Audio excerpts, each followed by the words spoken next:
다 함께 기도하심으로 2월 12일 수요일 아침 예배를 시작하겠습니다.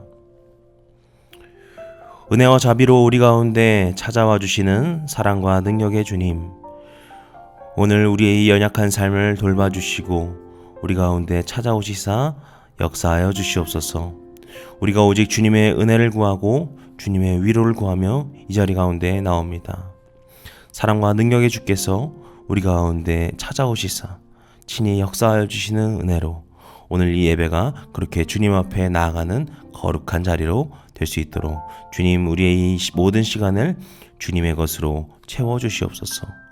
감사드리며 모든 말씀 예수님의 이름으로 기도드렸습니다. 아멘. 오늘의 말씀은 누가복음 2장 21절에서 40절까지의 말씀입니다. 매일 성경 134페이지와 135페이지를 참고하시면 되겠습니다. 이 시간에는 메시아를 기다린 사람들이라는 제목으로 함께 말씀을 나누고자 합니다. 어제 우리는 아기 예수님의 태어나심에 대해서 묵상하였습니다. 그렇게 목자들에게 그 당시 그 낮은 자리에 있었던 그들에게 찾아오시는 낮은 자의 하나님, 우리 가운데 먼저 오셔서 기쁨의 소식을 주시는 그 주님에 대하여서 이야기 나눴죠.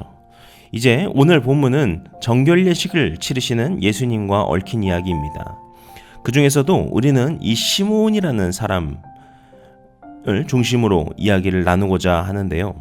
오늘 말씀 25절에서 시므온에 대해서 이렇게 소개하고 있습니다. 예루살렘에 시므온이라 하는 사람이 있으니 이 사람은 의롭고 경건하여 이스라엘의 위로를 기다리는 자라, 성령이 그 위에 계시더라. 아멘. 먼저 본문은 시므온을 의롭고 경건하여 이스라엘의 위로를 기다리는 자라고 소개합니다. 당시 이스라엘은 로마의 압제에 있었고 많은 사람들이 정치적 해방을 기다리고 있었습니다. 하지만 시므온은 달랐습니다. 그가 기다린 것은 하나님의 약속인 메시아의 오심을 그는 기다렸죠. 그 메시아가 이스라엘을 위로할 것을 확신하며 기다리는 참된 믿음의 사람이었습니다. 그리고 25절 마지막에서 이렇게 이야기했죠.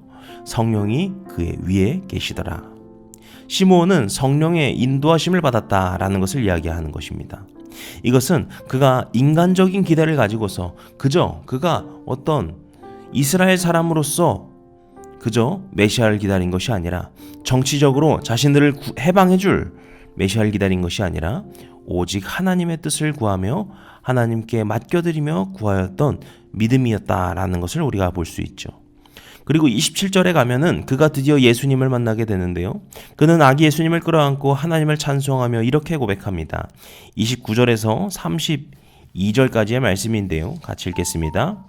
주제여, 이제는 말씀하신 대로 종을 평안히 놓아주시는도다. 내 눈이 주의 구원을 보았사오니 이는 만민 앞에 예비하신 것이요 이방을 비추는 빛이요 주의 백성 이스라엘의 영광이니이다 하니. 아멘. 여기서 그는 먼저 하나님을 찬양하면서 내 눈이 주의 구원을 보았사오니 라고 고백합니다. 이런 그의 고백에는 오랜 기다림 끝에 하나님의 약속이 성취되었다는 것을 보는 믿음의 감격이 있습니다. 그리고 이 점에서 시므온이 예수님을 볼 때 그 예수님을 단순히 아기로서 본 것이 아니라 그가 정말 하나님의 그 구원의 약속이라는 것을, 그 예수님이 태어나심을 통하여서 하나님의 구원이 이제 모든 민족에게 임하였다는 것을 믿음 가운데 선언하는 것을 알 수 있습니다. 사실 생각해보면은 진짜 갓난 애기입니다. 어떻게 보면 아무것도 모르는 것처럼 보일 아기였겠죠. 예수님이 뭔가 신비한 일을 행하신 것도 아닙니다. 하지만 시므온은 예수님을 만나면서 그분이 진정한 우리의 구원자이시다, 메시아시다, 그리스도이시다, 그것을 믿고 고백할 수 있었습니다.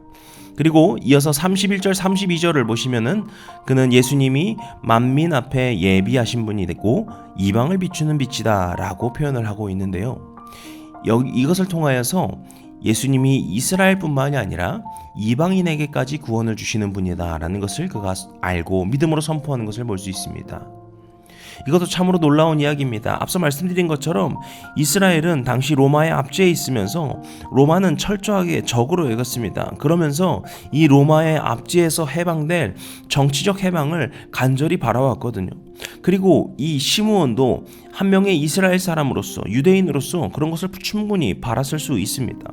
하지만 그가 믿고, 그가 주님의 인도하심을 따라 믿고 구했던 것은 예수 그리스도께서 단순히 이스라엘을 정치적 해방하시는 그런 분이 아니라 그분은 만민 앞에 예비되신 분이시고 온 이방까지도 비추시는 구원자이시다, 빛이시다 라는 것을 그가 선포하고 있는 것이죠.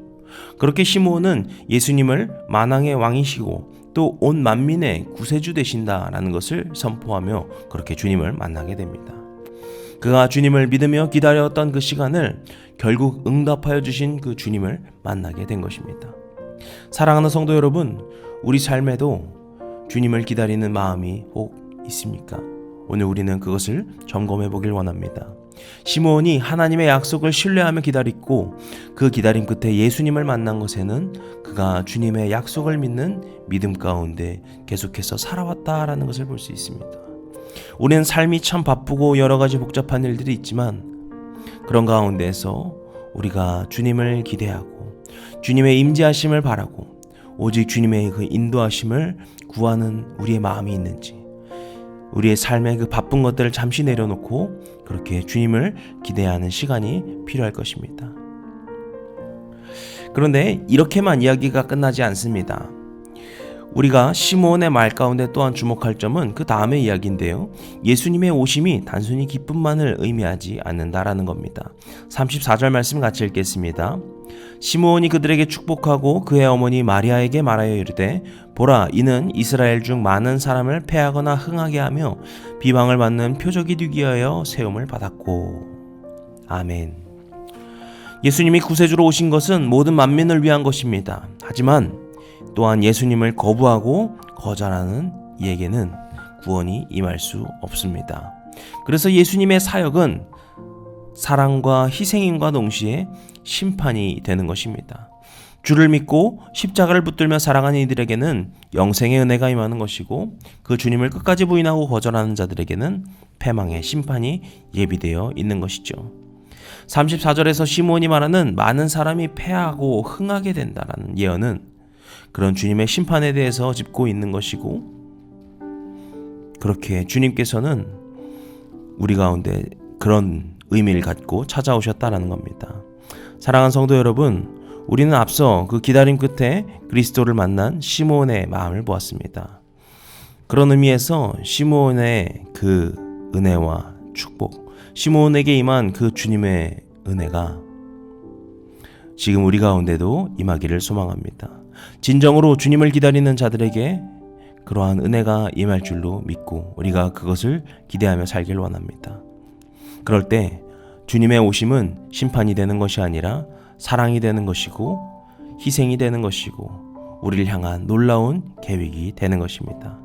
그 기다리는 자들, 주님을 바라는 자들, 주님을 찬양하는 자들에게 주시는 축복을 누리며 살아가시는 주의 백성들 되시기를 주님의 이름으로 간절히 축복합니다. 이제 기도하시겠습니다. 오늘도 우리 가운데 함께하여 주시고 위로의 주님으로 우리 가운데 역사하여 주시는 주님, 오늘도 우리가 찬양과 예배로 주님 앞에 나아가게 하시니 감사합니다. 말씀으로 주님을 가까이 하게 하시니 감사합니다. 오늘 이 예배와 이 모든 시간을 통하여서 주님께서 주신 이 말씀을 통하여서 우리가 주님을 더욱더 기대하고 묵상하며 살아가는 오늘 하루가 되게 하여 주시옵소서. 우리의 마음 가운데 주님을 간절히 바라고 기다리는 마음으로 채워 주시옵소서. 모든 말씀 예수님의 이름으로 기도드렸습니다.